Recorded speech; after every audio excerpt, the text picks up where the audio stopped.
তুমি টাকাটা কেন নিলে বাবা? উনি তোমাদের মতো অনাথের বাবা, আর টাকা সববার বাবা।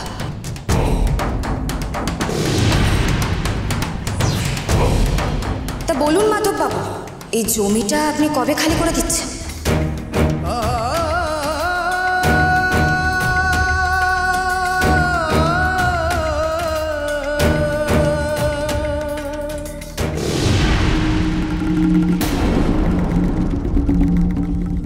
লক্ষ্মীর অপমান করতে নেই, তাই আমি হাতে তুলে দিলাম।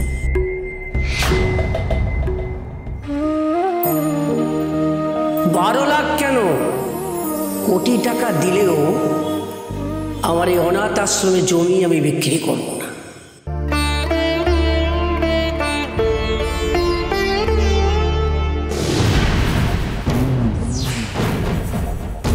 এরকম কেন করছো মাধব কাকু? নাও টাকাটা। চুপ, একদম চুপ। চলো দাদু। যাও যাও যাও, আরে যাও।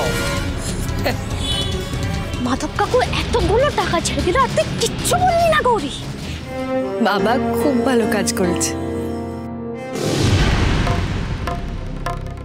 ওই মেয়েটার ব্যাপারে একটু খোঁজ নাও।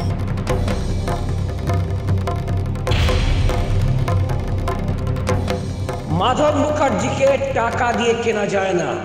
লোকটা কিন্তু মোটেই সুবিধা নয় রে গৌরী, আমাদের আশ্রমের না কোনো ক্ষতি করে দেয়।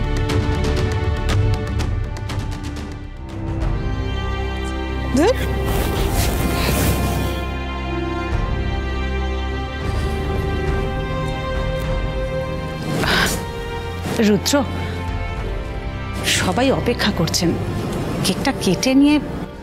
বললাম তো মহেশমতি না এলে আমি কেক কাটবো না। 15 বছরের অভ্যেসটাকে একদিনে পাল্টে ফেলতে বলো না মা। ঠিক ঠিক।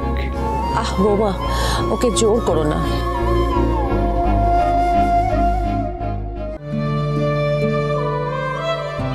আমাদের আশ্রমকে রক্ষা করো ভোলানাথ।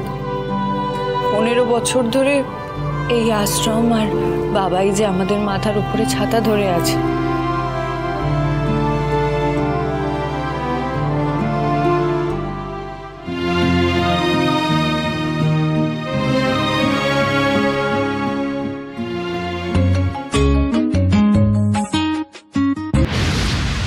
মহেশমতি ফোন ধরছে, নিশ্চয়ই কিছু হয়েছে। আনন্দ চল, আর দেরি করছিস না, চল।